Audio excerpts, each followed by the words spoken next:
Welcome to the Dream Nation Breakfast Club. I am your host, Josh Valentine. And for those of you who are new to the Breakfast Club, this is brought to you by the Journey Podcast, which I'm also the host of, and really happy to be here with you all as always, where we meet every single Tuesday from 7 a.m. to about 8 to 9 a.m. Eastern Standard Time, depending on the week. Sometimes we go longer than others, or longer time frame than we do other weeks, but all in all, you can definitely hop on every single week and get phenomenal content around personal development, anything that could essentially make your life better. And for those of you who are very new to the Breakfast Club and you don't know who I am, I'm a holistic life coach. I'm also a serial entrepreneur. I've been building communities over the years. And the Breakfast Club, I've been hosting this community now for about a decade now. So it's been a long time nurturing this phenomenal community that we have. And, thank you for those of you who are spending your time, your wonderful Tuesday morning, or maybe it's another day of the week and you're just watching the replay.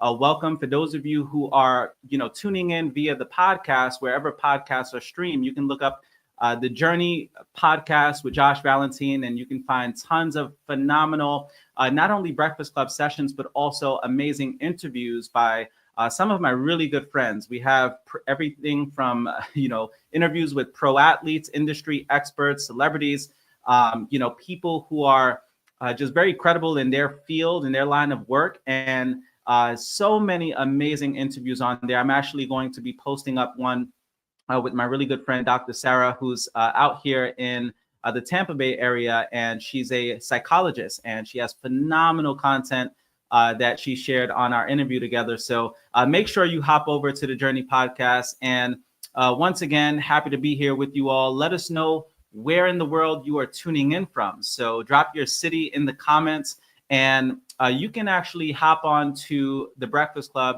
pretty much on a lot of different platforms. So if you ever want to engage with me live, you can hop over to dnbreakfastclub.com and engage with me live every single week. And you can also hop over to different platforms like LinkedIn, Facebook, Instagram, YouTube. You'll find all kinds of Breakfast Club sessions there.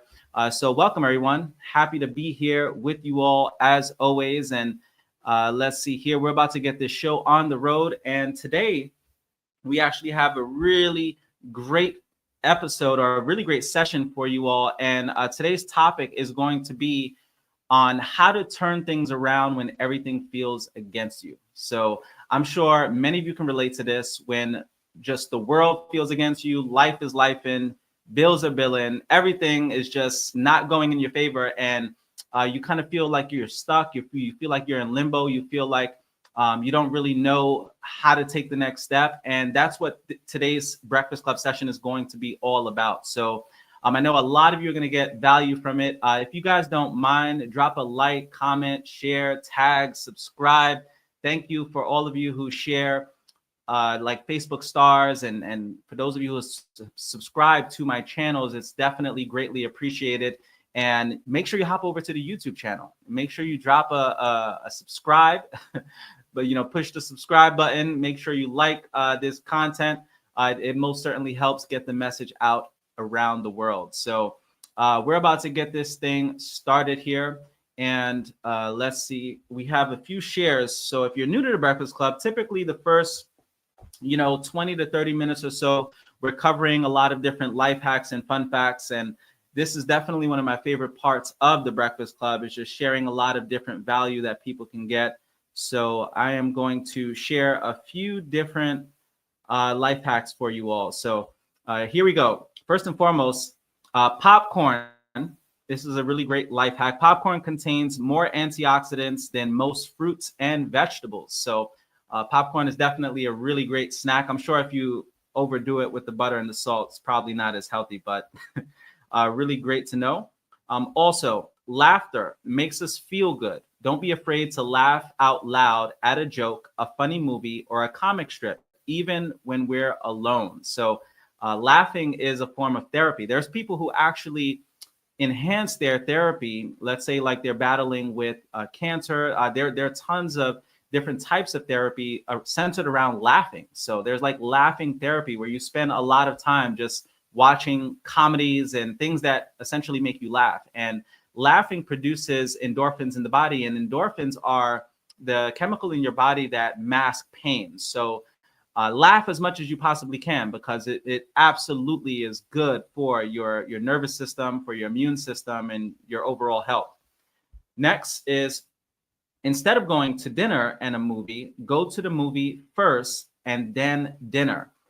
This way, at dinner, you have something to talk about. So I know a perfect date night out for me is typically a restaurant and a restaurant and a movie, a really good movie. Like my wife and I will have just different days where we'll randomly go out, and those typically tend to be like the best date nights, because you can honestly just watch a great movie and have dialogue. I'm one of those nerds that I like to kind of go deep into the significance of the meaning, the symbolism of the movie and all of that stuff. And I'm sure my wife, she always gets an earful of just different things that we have discussions on. So make sure you go to the movies first and then the dinner. Also, I don't know about y'all, but it is almost impossible to get me to stay awake at a movie theater if the movie is after 9 p.m. For whatever reason, my body just shuts down. It's super relaxed, and it's so difficult. Even if it's a really good movie, I'm not sure how many of you can relate to that,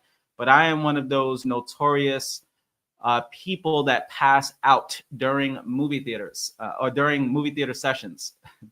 All right, next we have, when nothing goes right, go to sleep.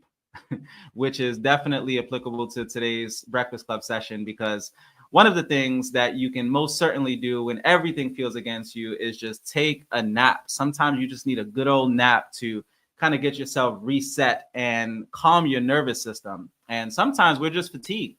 We may be going through it emotionally, or we're overwhelmed, or we don't have much of a capacity to, let's just say, handle things or handle the stresses of life. And when you find yourself in that space, it is good to just reset yourself. Sometimes it's just staying hydrated, right? Like, make sure you're staying hydrated. Drink at least half a gallon to a gallon of water every single day. If you're not, then chances are you may be dehydrated. Also, when it comes to just your overall fatigue levels, like sometimes we're just super tired, and that's affecting the quality of our emotions. And understand that the quality of your life is determined by the quality of emotions you consistently feel. So emotions do play a significant part of your overall well-being, and it is important to make sure that you're doing things that fill you every single day. I have people who come to me all the time for coaching and mentorship, and these are people who are in leadership roles. And I time and time again find them in spaces where they get burnt out. They get burnt out because they're so tired of pouring into everyone's cup. And you have to understand that you can't pour from a cup that doesn't have anything to give, right? You have to constantly fill your own cup in a lot of different ways, whether that's with community, whether that's with getting out in nature, exercise, nutrition, all of these different things. And it is important to always ensure that you're taking care of your self-care, because as I always say, self-care is the best care. So let's jump into some of these personal development shares. The very first one we have is, take a moment now to identify who you are. Decide to be curious and playful about answering the question, who are you? Who are you? I mean, think about that for a second, right? Like, who are you at your core? If you had to describe to someone who you are, how would you describe it? Or how would you describe yourself, right? Do you define yourself by your past, present, or future accomplishments, by your profession, by your income, by your life roles, by your spiritual beliefs, by your physical attributes, or by something that transcends all of these categories? So who are you at your core? Really great question to ponder. And many of you know that I'm a huge proponent for taking notes. So if you're ever on the Breakfast Club, if you want to get the most out of your time with me every single week, make sure you are taking notes. Treat this like you are at a class, like if you were going and taking a virtual class at a college, and this is your lecture, and you have to take notes as if you're going to take some kind of exam or write a thesis paper or something. So that's the way you're going to make the most out of these Breakfast Club sessions by consistently taking notes. I have so many people over the years. I've had a lot of people come to me and just share with me different notes that they've taken over the years, or they'll have like just stacks of notebooks or journal entries of different Breakfast Club sessions that they've tuned in. And nothing brings me more gratification than someone not only thanking me for these Breakfast Club sessions, but also just sharing like their notes over the years. And always, always something great to, just to reflect on, like the impact when you see people actually taking notes, and not only taking notes, but also teaching on the information. Okay, next we have, if you were to look up your name in the dictionary, how would you be defined? Would 3 words just about cover it? Or would your epic narrative consume page after page, or even demand a volume of its own? Right now, write down the definition you might find in Webster's under your name. So your name holds a lot of weight. Remember, words have power. And I remember I was in China many years ago, and I had learned that in Chinese tradition, many of them believe that your child will end up with the attributes of the name that they're given. So you'll find many Chinese people, for example, with names that mean like happy or prosperous, right? Things like that. And that actually is what inspired me to name my first son Z. He has a Chinese name, and his name is spelled Z-H-I, and it stands for purpose and will. And my wife was actually 6 months pregnant with him when we climbed up the Great Wall of China. There was a section of the Great Wall near Beijing that was 1,500 steps. So a lot of people who actually didn't even go all the way to the top, but my wife did, and we were just inspired to give him a meaningful name. But names are important. It is good to really know what's the meaning of your name. Like my name, Joshua, means God is salvation. God is salvation. And the name, obviously, for those of you who are, maybe you're faith-based people, or you're from one of the Abrahamic religions, Joshua was the person who took over the leadership role after Moses and led the people into the Holy Land. Joshua and Caleb specifically, they went out and they kind of spied on the Holy Land before eventually coming in and taking it over.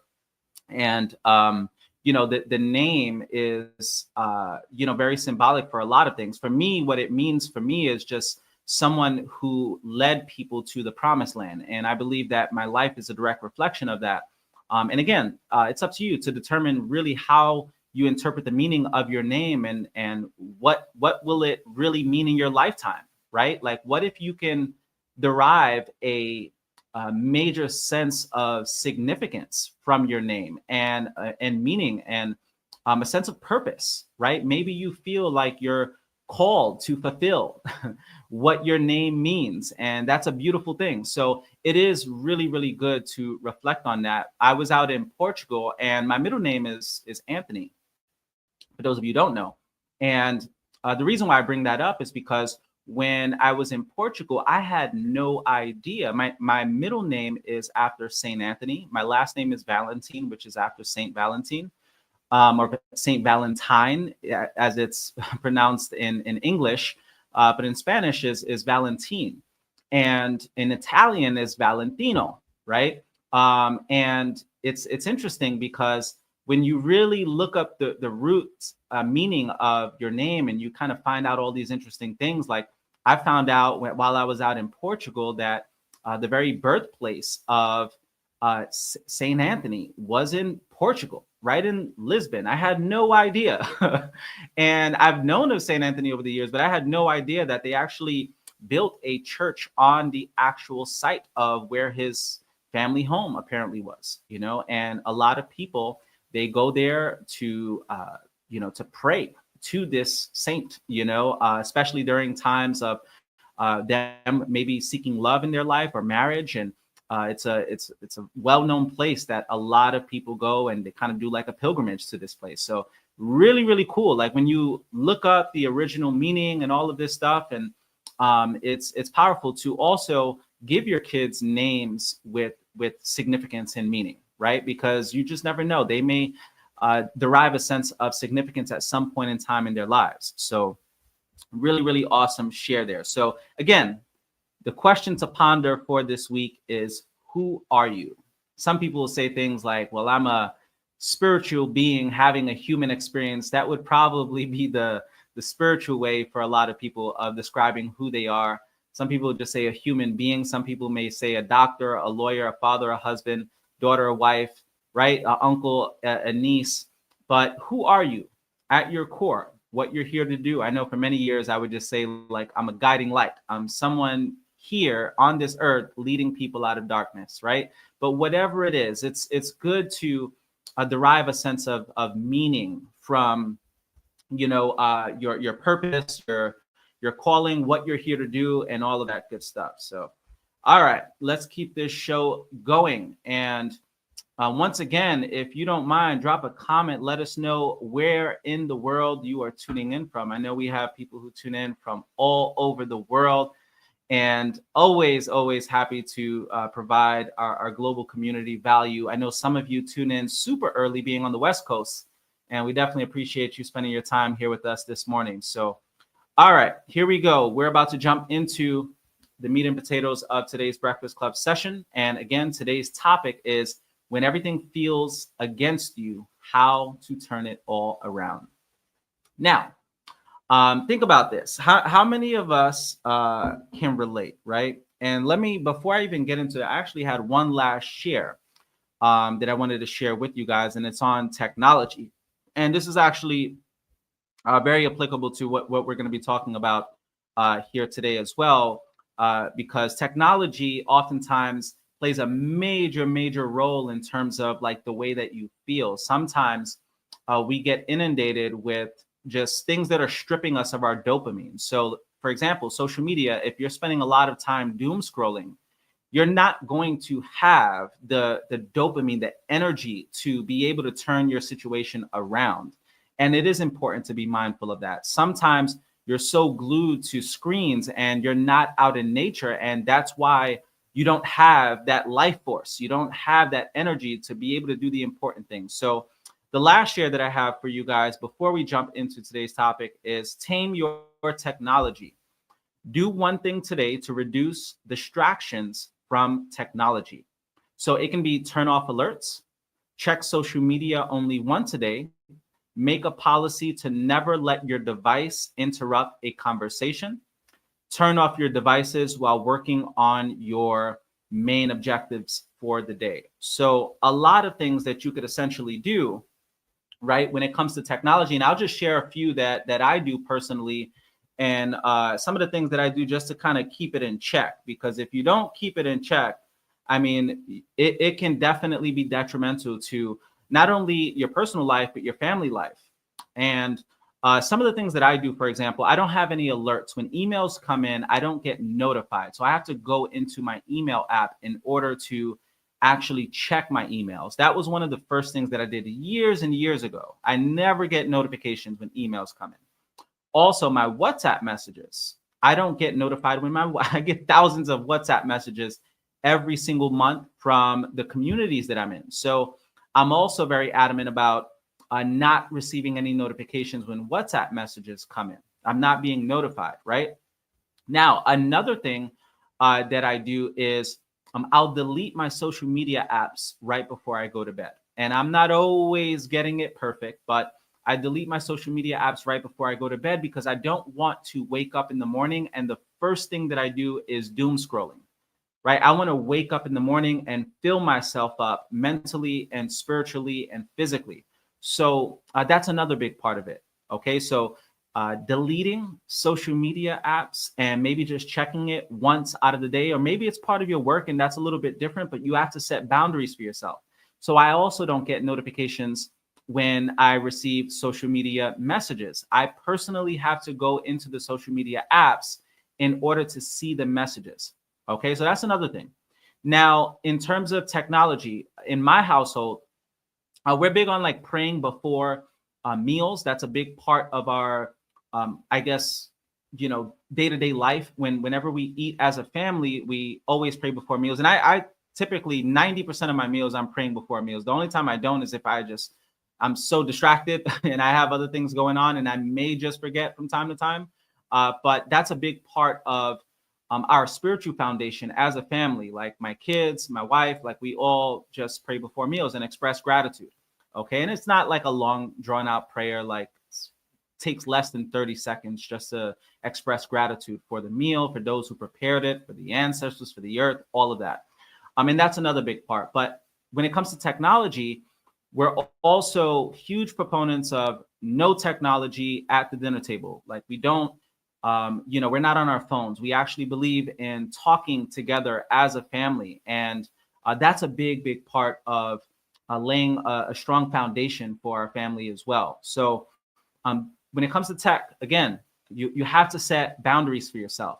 It's also good not to look at screens at like after 10 p.m. If you're looking at screens a lot, what tends to happen is it's going to affect the quality of your sleep overall. So if you're struggling with getting good quality sleep, ask yourself, have you been looking at screens after 10 p.m.?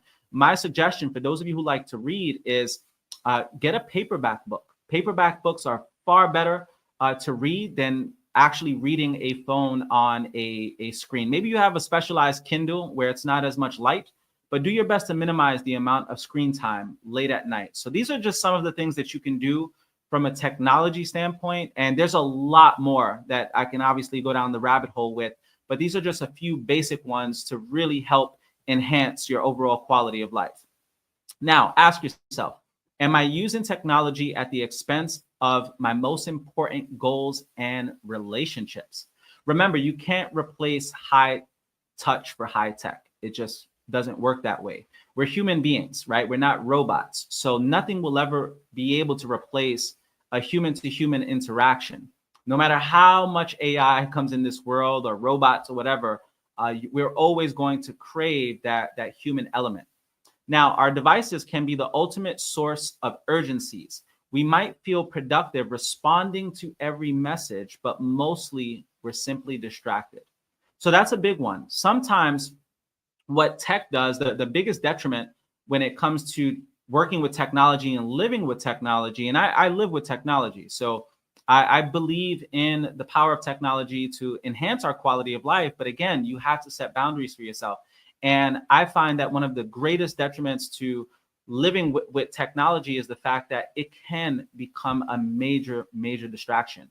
And it can actually take you away from your purpose. If you don't set parameters, if you don't set boundaries for the way you interact with technology, it will very well be one of your greatest distractions. So super, super important. Now, here's a great quote by Stephen Covey, and that's, "For all our efforts to manage our time, do more, be more, and achieve greater efficiency through the wonders of modern technology, why is it we often find ourselves in the thick of thin things?"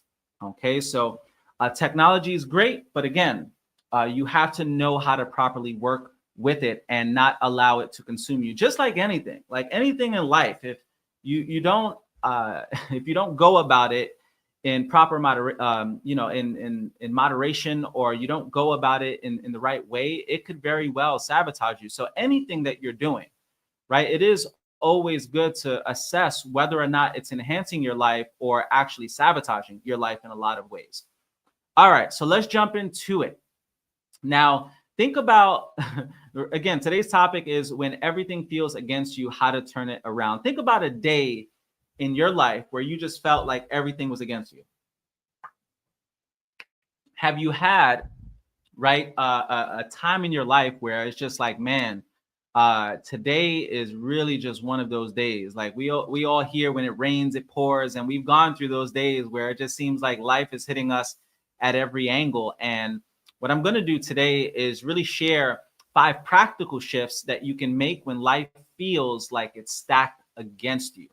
Those days where you may wake up, stub your toe, right? You may get toothpaste on your t-shirt or spill some coffee on your outfit, and maybe you forget your keys at home or something that makes you backtrack, and like your whole routine is way off, and then you feel like you're sort of on this downward spiral and you don't really know what in the world is going on, but you just feel like there's so much against you. And typically what tends to happen is you go on this downward spiral because remember, you are not necessarily attracting your thoughts, you're attracting your emotions. Emotion is energy in motion. So think of it like that. Whenever you're having a really bad day, what are you focusing on for that day? What are the main things you're focusing on? And typically when you're having a bad day, it means that you're experiencing bad or emotions that you don't want to experience. And the reason why you're experiencing those things are probably something you had to go through, or maybe they're just a direct reflection of your thoughts, what you're thinking about, the things that you're overwhelmed about, the things that you're anxious about, the things that are causing you stress. You understand? So it is important to have awareness around what it is that you're focusing on, because what you focus on the longest grows the strongest. What you focus on expands in your life, as I oftentimes say. Okay, so here we go. 5 practical shifts that you can make when life feels like it's stacked against you. So maybe you had one of those days yesterday and you're like, man, this week isn't really starting off the best. And my goal for today is to most certainly help you turn things around before it gets any worse, of course. I know for me, whenever I'm having those days where it just seems like Uncle Murph is getting the best of me, and when I say Uncle Murph, I'm talking Murphy's Law. What can go wrong will go wrong. I always refer to Murphy's Law as Uncle Murph because Uncle Murph, Uncle Sam, like they're not the best, right? They typically come in our lives and do not bring the most pleasant experiences. But when Uncle Murph comes around, I always have to catch myself and say, all right, Josh, don't let it get any worse than it has to be. You know, you got to shake this frequency off, shake off this negative energy and get back to more positive stuff. And there's a saying that the only thing we should fear is fear itself. And I believe that what that means inherently is like whenever you are fearful, you attract more circumstances that bring you more fear. Because I truly believe in this idea that you attract your emotions. I believe that that's really what's going on when they say, when it rains, it pours. Because you're so caught up in what's not working in your life, so focused on the negative that you end up attracting a lot more of the negative. You guys, for those of you who've been tuning into the Breakfast Club for many years, you oftentimes hear me talk about the NASCAR analogy and how when NASCAR drivers are trained and whenever they're trained specifically on what to do when their car is when their race car is sliding out of control or going towards a wall, they are trained to actually look in the direction that they want to go. Because what they've discovered is if you look at the direction that you're trying to go, your car is far more likely to go in that direction. What tends to happen is if you look at the wall, you are far more likely to crash into that wall. And it's a great metaphor for life. Because if you have intentions on going to a specific destination, don't focus on the problem. Don't focus in the direction that you're going, even if it seems like your life is going into turmoil, like you're about to hit rock bottom. The more you focus on rock bottom, the more you're going to get rock bottom. But if you focus on the destination, you keep your eye on the prize, as you oftentimes hear. As cliche as that is, there's a lot of truth behind that. You keep your eye on the prize. You keep your focus on the destination. You keep your focus on what your North Star is. And you're less likely to go into that circumstance that you're doing your best to avoid. Okay, so super important. Whenever you're going through anything, always focus on the overall objective. Go back to your why. Go back to what's your purpose? What's the reason you even embarked on this journey in the first place? Okay, so number one, the first practical shift that you can make is pause and breathe before reacting.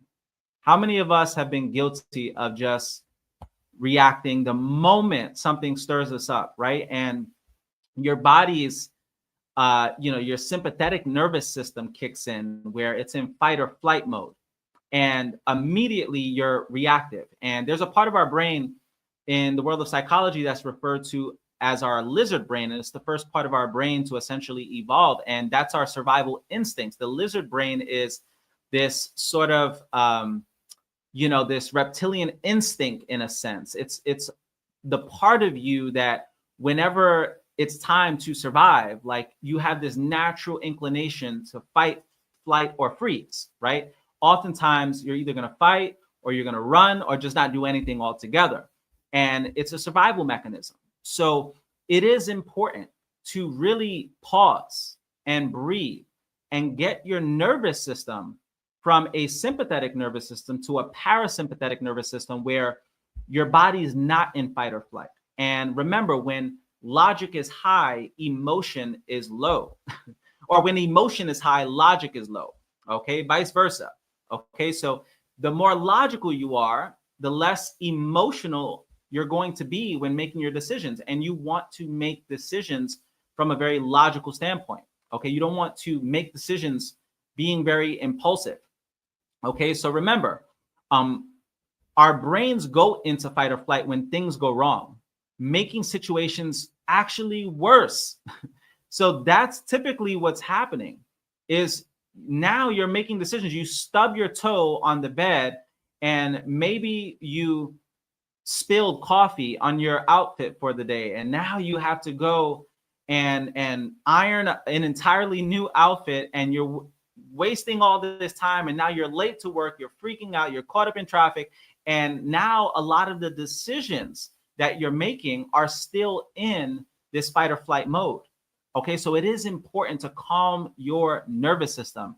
And there's a lot of ways that you can do it. There's breathing exercises, of course, but you guys oftentimes hear me talk about the tapping method. And the tapping method is super profound. I've used it on many occasions, especially during my meditations. Whenever I'm going through a lot, I love the tapping method. I would definitely recommend going on YouTube, look it up. You can go on ChatGPT or any of these platforms and look up how to go about the tapping method. And just to kind of give you an overview, like in a seashell, what it is, it's really just tapping on specific meridians in the body. So you have certain parts of your body that if you just tap on them, like the side of your hand, at the edge of your eyebrows, right here, underneath your eye, underneath your nose, underneath your lip, right here by your collarbone, on the top of your head, and directly underneath your armpit. And I know it sounds crazy, but if you just tap on these for a few seconds, and there's a lot of science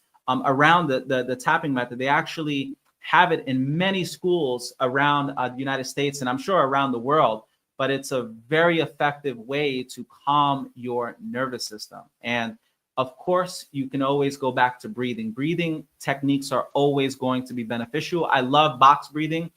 The idea of holding your breath or inhaling for 4 seconds, holding your breath for 4 seconds, exhaling for 4 seconds, and holding your lungs for 4 seconds on empty lungs. And you do this 4 times, and you'll also find yourself a lot more calm, and it'll also help you get yourself back into equilibrium, your overall nervous system. So give it a try. Whenever you find yourself very emotional about something, or you feel like you're about to do something that you're going to regret, do some tapping exercises, set your intention, right? Do some breathing exercising, and all of this will most certainly help. Remember, you can't control the storm, but you can control your internal weather, what's going on inside of you. Be the calm in the storm. All right, number 2. The number 2 shift is focus on what you can control. Focus on what you can control. And this is the premise of Stoic philosophy, which I'm a huge proponent for. I love Stoicism, and one of my favorite philosophies, and I love studying the ancient Stoics from Marcus Aurelius to Epictetus and so much more. And if you've never looked up Stoic philosophy, there's so many great teachings on it. But pretty much the premise is this: focusing on what you can control and letting go of what you cannot. That's the idea more than anything. And here's a great quote: when you can't control what's happening, challenge yourself to control how you respond. So when you can't control what's happening in the world, Control how you respond. Think about that. What if you got really, really good at just how you respond to setbacks? You guys oftentimes hear me say that responsibility is your ability to respond. Your ability to respond to setbacks, to crises, to obstacles, things that you're facing. And it is important to get really, really good at how you respond, how you show up in the world, because 90% of life is how you respond to what happened to you. 10% is what happens to you. 90% is how you respond to what happens to you. There are things that happen to everybody, but the biggest difference is how those people respond and how they show up. Okay, so here's a really great journal prompt. You can actually write down 2 columns. So whenever you're going through a lot of challenges, a lot of obstacles, this is a really great exercise. And basically what you do is you write down 2 columns. And one column can be what I can control, and the other column is what I can't.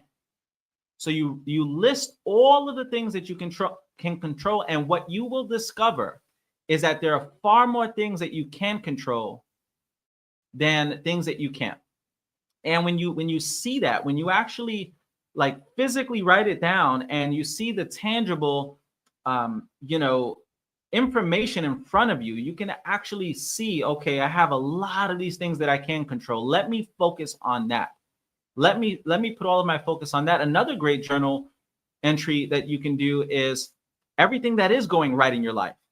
So maybe you write a list of all the things going wrong in your life, and then you write a list of all the things going right. And I can assure you that you'll end up discovering that there are far more things going right and far more blessings in your life than hurdles in your life and obstacles in your life. Like, think about it. If the people that you love the most, if the vast majority of them are healthy right now, that is a blessing. It is a blessing, because it's one of the most painful aspects of the human experience is seeing loved ones go through sickness. And if you have healthy children, if you have healthy parents, if you have healthy family members and friends, like that in itself is a major, major blessing. I have friends right now that are battling cancer, fighting for their lives. You understand? And I can assure you that they'll be quick to tell you health is wealth, and they'll do anything to, they'll trade in anything for good health. And it is important to always reflect on that. Like, if you have good health, if you have a roof over your head, if you have shelter, like the environment that you live in, the community that you live in, the fact that you even live in America, right? Like, yeah, it's not a perfect country, but you know what?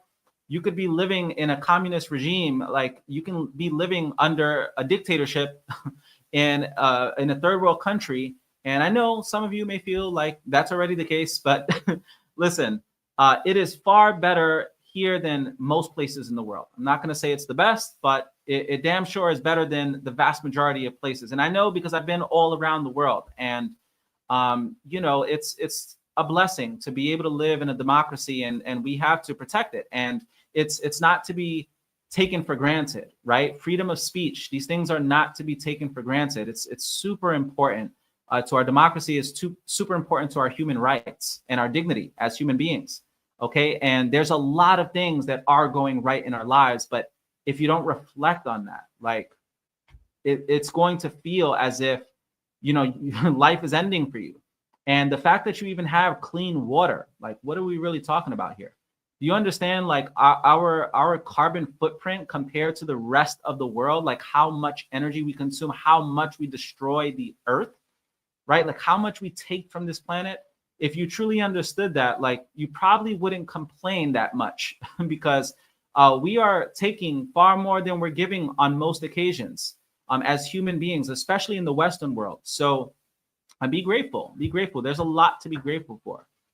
Okay, now, once you write down what you can control versus what you can't, direct your energy to column 1. Even if it's small steps like cleaning your workspace or going for a walk. Sometimes, like, I remember when in the early days, when I first retired from the workforce and things weren't going the way that I wanted them to go, like things weren't really happening for me and I wasn't getting any traction with my business. I would still focus on what I could control. And that was like my personal development. That was learning, just making sure that I wasn't stagnant, making sure that I wasn't just wasting my life away. And I dedicated a lot of time to personal development. And that's what laid a lot of the foundation of what I share here today on the Breakfast Club. So it is essential to take the time to really focus on the things that are within your control. Sometimes it's cleaning your space. Sometimes, like the other day, I was just literally removing the dust from my bedroom, and that was my activity. And I needed something to do to keep myself busy. Don't just sit down and binge on Netflix movies all day. Keep yourself productive, keep yourself in motion, keep yourself doing things throughout the day that are going to enhance your overall quality of life. Okay, keep yourself in motion, because remember, a body in motion stays in motion. Now, here we go. The number 3 shift is to shift the story you are telling yourself. Shift the story you are telling yourself. I used to share a modality that I learned from my mentor years ago. I refer to it as the 3S formula for success. And the 3S formula, really what the S stood for is your strategy. You have to know your strategy, but you also have to have the right story. And the right story meaning like the meaning you give to your work, the meaning you give to your life, the meaning you give to whatever it is that you're working on. And lastly is your state, your emotional state at any given moment.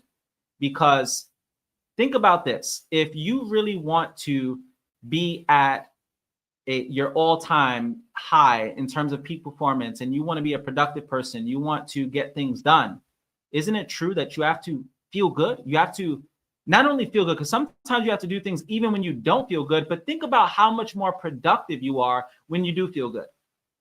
So imagine how valuable is it for you to learn how to control your state at any given moment, how to control the narrative that you give or the narrative that you take on at any given moment. And also working on your strategy. That's the 3S formula. Focusing on what is your strategy for whatever it is that you're working on, what is the story, and what is your state.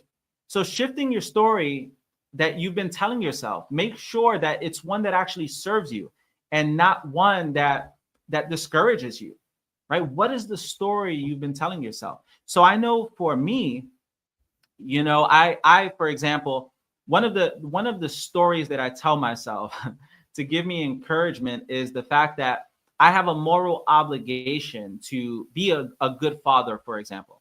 I didn't have my biological father in my life. I've never eaten a meal with my biological father. I've never heard happy birthday from my biological father. And this is not to seek pity from anyone, but this is to really provide context into why am I so intentional about being a good father, about spending time, quality time with my boys. When people ask me, like, why do you take Sundays off? Because it is important for me to make sure that I break those generational patterns. You understand? My father didn't have the best relationship with his father. And this was going back many generations. So I had a moral obligation. That's the story that I told myself.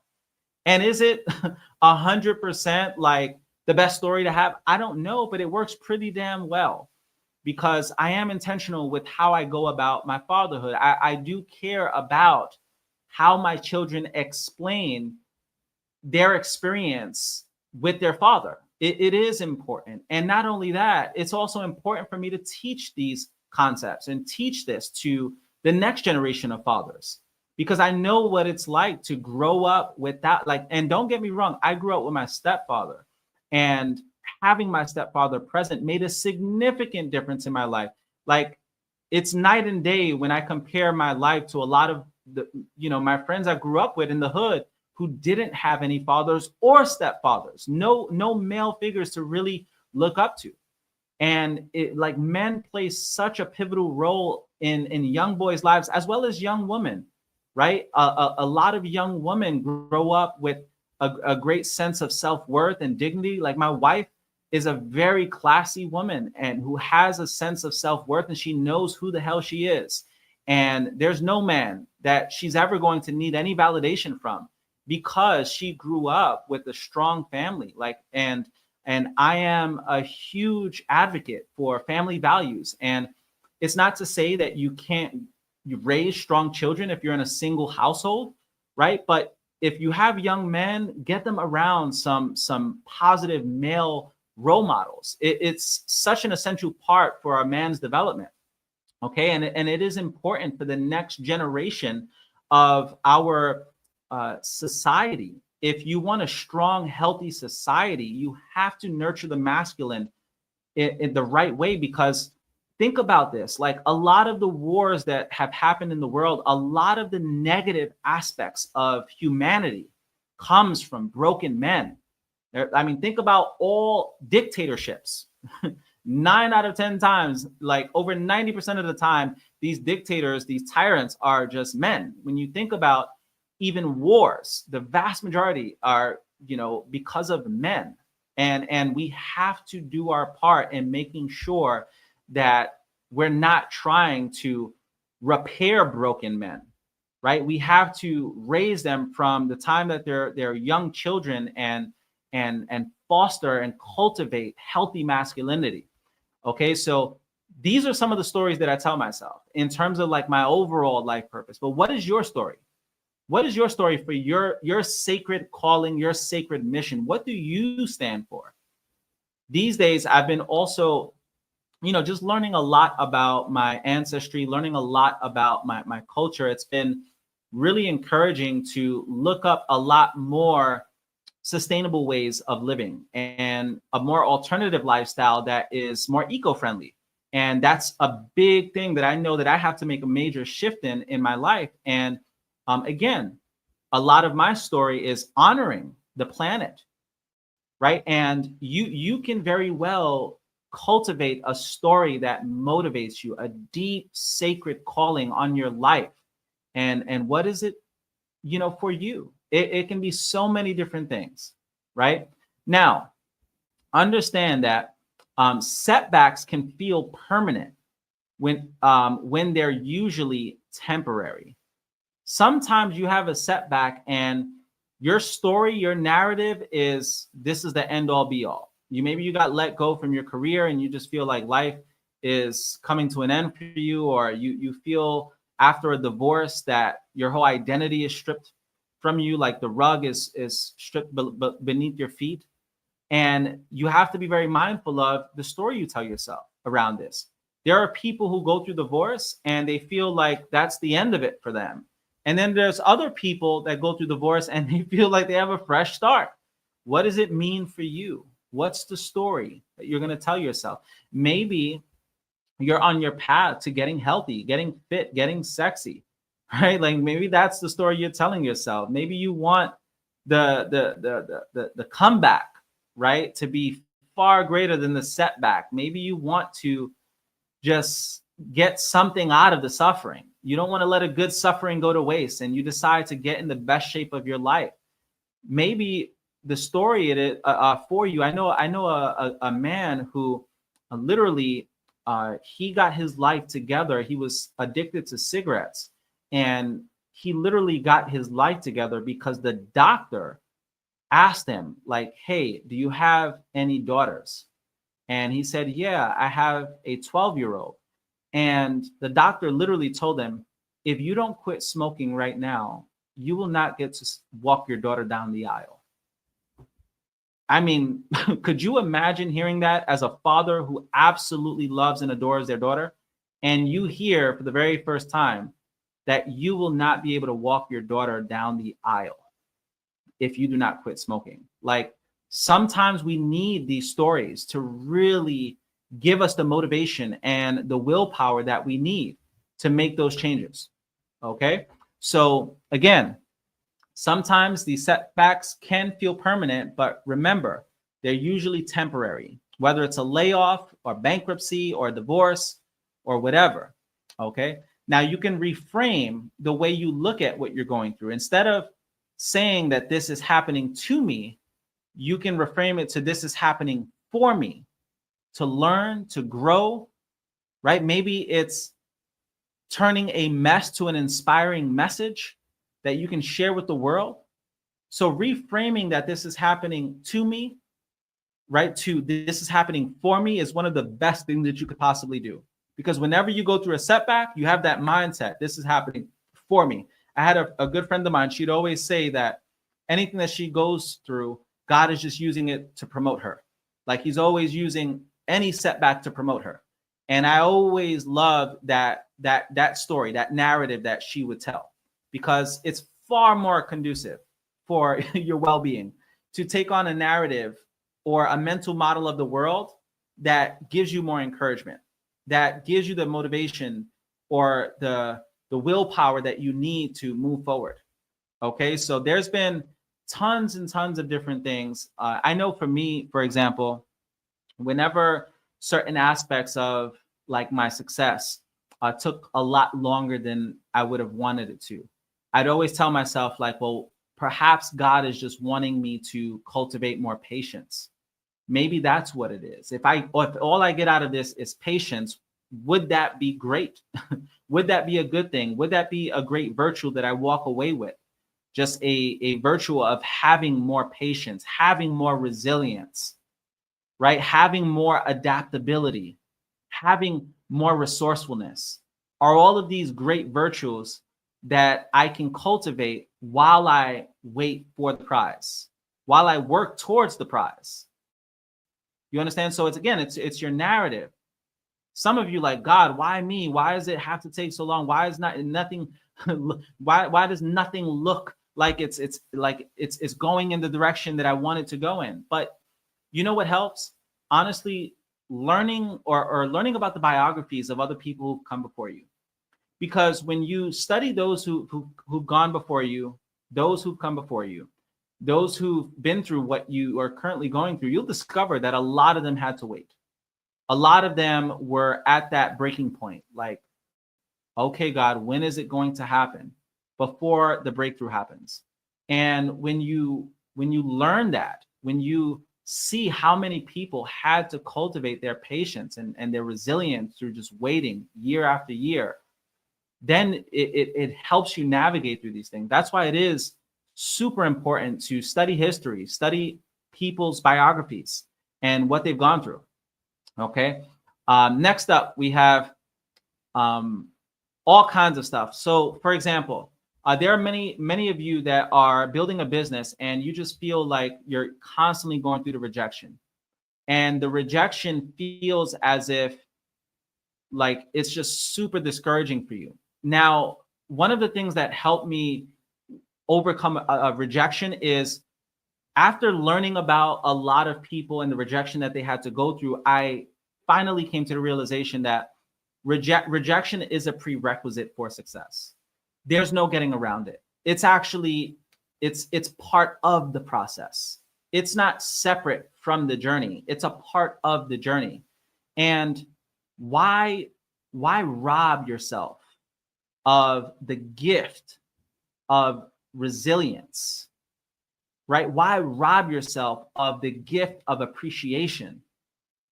Remember, the rejection is what cultivates the appreciation for the journey, the reverence for your journey. That's what cultivates that. So rejection is a big part of it. In order to get the yeses, you have to go through the no's. So once I reframed this idea of rejection, it didn't really feel like rejection. It just felt like this was supposed to be a part of the process. And I'm just going through the process. Some will, some won't. So what? Who's next? You're building a business? Yeah, you have to go through tons of people. There are going to be far more people that don't join you than do join you. And there are going to be a lot of people that tell you no, even more than the people who tell you yes. But that is part of the process. If you don't believe me, look at every success story in your field. You'll find remnants of lots of rejection that these people have had to go through. So don't rob yourself of the appreciation that you'll feel once you make it. I remember when I hit the top rank of my first company, built a multi-million-dollar business, thousands of customers all around the world, thousands of sales reps all around the world. And I reached the pinnacle. And I remember the sense of dignity and pride that I had. It was like one of the most emotional moments of my life when I finally reached it after almost 7 years of working on this goal. I finally got there. 99% of the people who embarked on this same mission did not make it through. I'm talking millions of people who embarked on this same endeavor did not make it through. And there was a sense of dignity, not because of the money that I was making or the lifestyle change. There was a sense of dignity because of what I had to endure, what I had to go through. Those lonely days where I didn't see the light at the end of the tunnel. Those lonely days where I didn't have anyone to talk to that could really relate to what I was going through. The discouragement, the uncertainty, right? The moments where I just felt like it wasn't happening fast enough. And the dignity that I felt and the reverence that I felt for my journey, for having gone through that. And no one could ever take it from you. Once you go through that journey and you make it to the other side, no one can ever take it from you, even if it doesn't last forever. It doesn't negate the fact that it happened. It happened. It's a part of your legacy. It's a part of your journey. Think about everything that you've gone through as a parent. For those of you who are parents, everything that you've gone through in your relationships, whether it led to a divorce or a breakup, right? Think about everything that you've gone through with your career, with your financial journey, with your health journey, and all of the obstacles, all of the setbacks, all of the discouragement, all of the uncertainty. And think about how strong it has made you today. Think about how better of a human being you are because of what you've gone through. Life has humbled all of us. But you know what? I believe sometimes we need it. Sometimes we need it because we take this life for granted.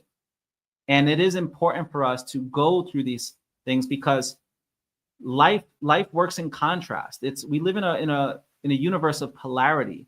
In order for you to truly feel the joy of life, you have to know what it's like to struggle. You have to know what it's like to go through setbacks. And that's how you get to bask in the bliss of your achievements, right? Because you know what you had to go through in order to get there. So it is essential to always reflect back on that. Okay. Number 4. And if you're getting value so far, by the way, drop a V for value in the comments. I want to make sure you guys are still with me, that you're getting value from today's Breakfast Club session. Okay. Now, number 4 is, and this is a really good one. This has been a tremendous benefit recently, and that is seek perspective outside yourself. Seek perspective outside yourself. Okay, so remember, isolation typically magnifies your problems. Isolation magnifies your problems in life. So if you are isolated, you're not talking to people, find yourself some good people that you can talk to. Like it's always good to have people in your circle that are honestly going to tell you the truth. People that are going to tell you the truth. Yeah, it's good to have those friends that are going to boost you up and build you up. But you know what? It's also good to have those friends that are just going to tell you the raw truth, even when it hurts. It's one of the most valuable things that you can get. Also, have friends that can provide great insight, great advice, right? But here's the thing. Also be very mindful of taking advice from people you wouldn't be willing to trade places with. It cracks me up when people are like taking advice on marriage from their single friends. Like, it's not to downplay your advice because it may be some good advice, right? But it's far more valuable to take advice from people who've actually gone through what you are going through. Now, sometimes it's good getting advice from people who've gone through divorce. If you're wanting marriage advice, going through people who've gone through the fire of marriage and maybe it led to divorce and they have really great insight. But some people, their advice could be very distorted, based off of where they are and what they've gone through. So always seek counsel from those who have what it is that you want in that area. Okay. But you have to get perspective. I have friends that honestly, it's just one thing that they'll tell me that will shift my entire perspective. A lot of where I'm at in life today has come from the perspective of really good friends of mine. Okay. Another thing is call a mentor, call a friend, call a therapist, call a coach, get some outside counsel. I mean, I have people all the time who will reach out. I, from time to time, offer complimentary coaching sessions. If you haven't done one with me, and it's been like over 6 months, or you've never done one with me, period, like just DM me the word coach, because sometimes you just need an ear to listen. Sometimes you just need a different perspective. And I'd be more than happy to jump on a call with you. I've done this for our community like time and time again over the years for hundreds of people. And it's been one of the most rewarding aspects of my life because I can go deeper with people. Here in the Breakfast Club, I'm more so talking to a group of people, right, from all over the world, but there's nothing like that one-on-one interaction, whether it's a coach or a therapist or a mentor or even a friend. But seek someone that also, right, doesn't have any type of connection towards your outcomes. So sometimes it's good to get the advice from a friend, but sometimes it's good to get advice that don't from people who don't have a biased opinion, right? Like they have nothing to gain, nothing to lose. They're just giving you very objective, pragmatic advice. Those people are also really great people to get advice from. Okay. And remember this, when asking for advice, it's always important to tell people you're not necessarily looking for pity, you're looking for perspective. Don't look for just the pity potty, someone who's just going to boost you up. The other day I had a message from a client of mine who was going through a very difficult time. And I respected the fact that they actually told me that they weren't looking to be boosted up, like from a motivation standpoint. They just wanted the raw truth, like about themselves. And I respected that so much, like to just have the courage to tell me like, hey, I'm not really looking to be boosted up right now. I just need like the real deal. Like I don't need a pep rally or anything like that. I need some practical, good advice to help me navigate through this. And sometimes, again, you don't need the pep talk. You just need a shift in perspective.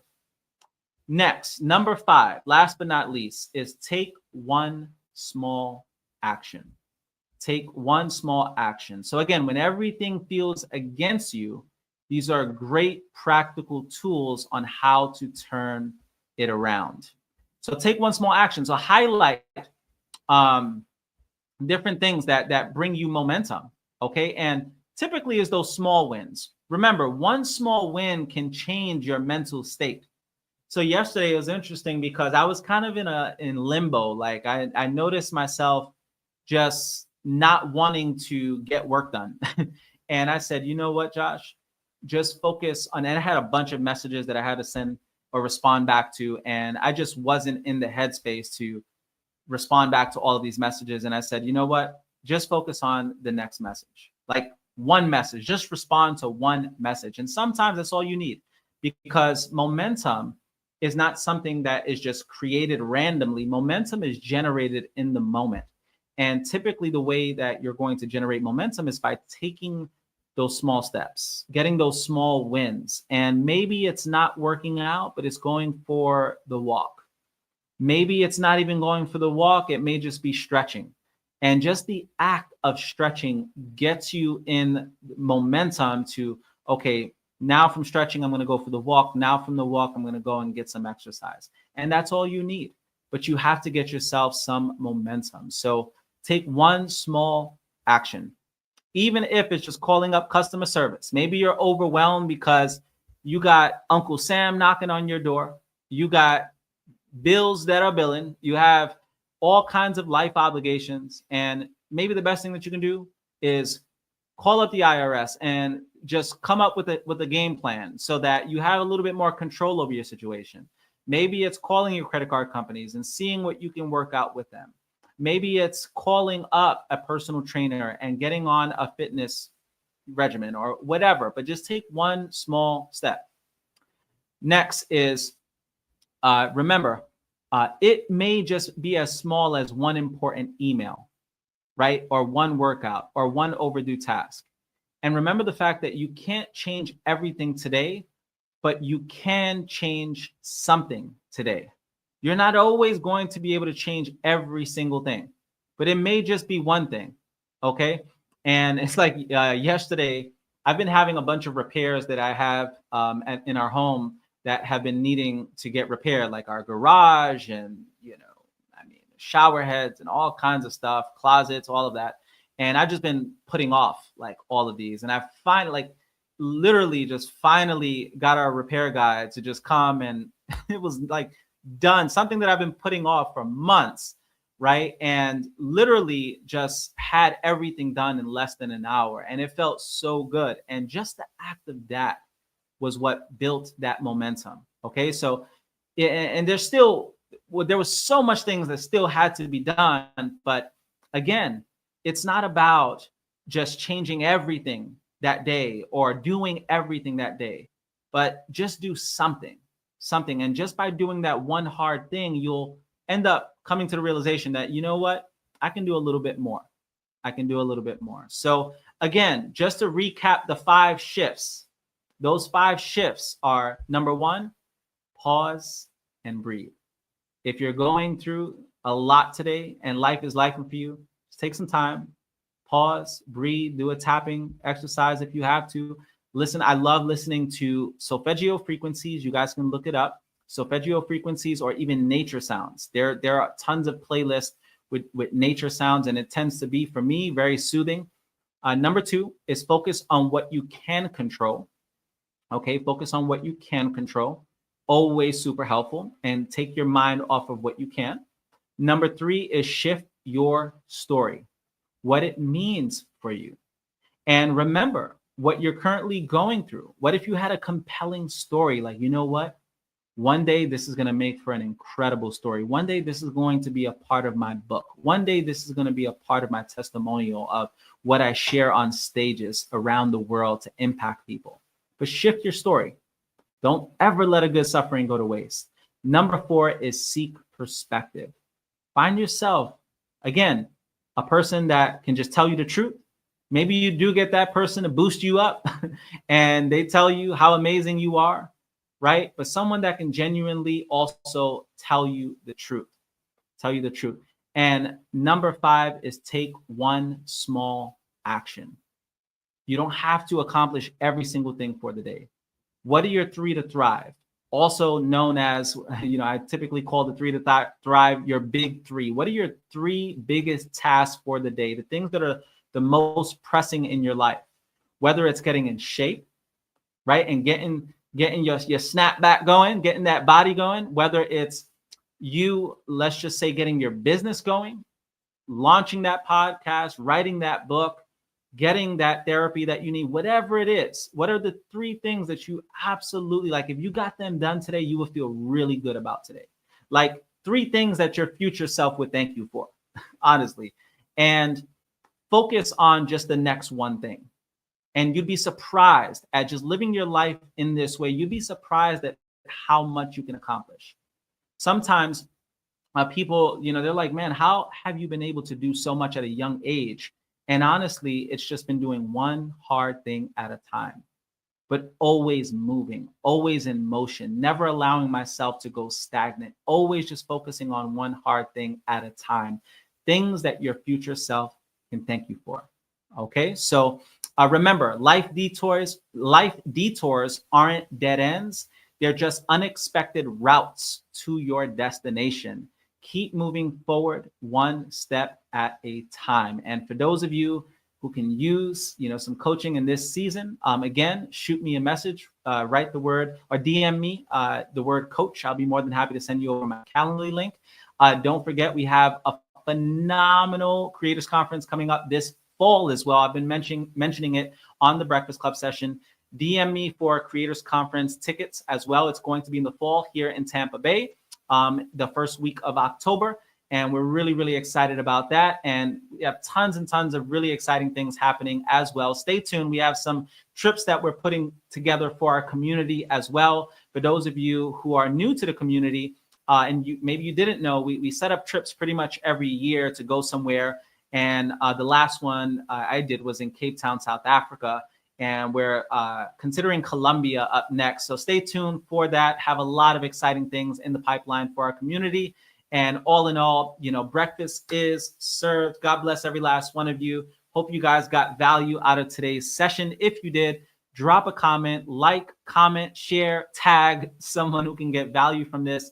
It all helps spread the positivity around the world, the knowledge around the world, and it most certainly helps a lot of people get through their weeks. So thank you for all of you who've been just, huge supporters of our Breakfast Club community and the Journey podcast.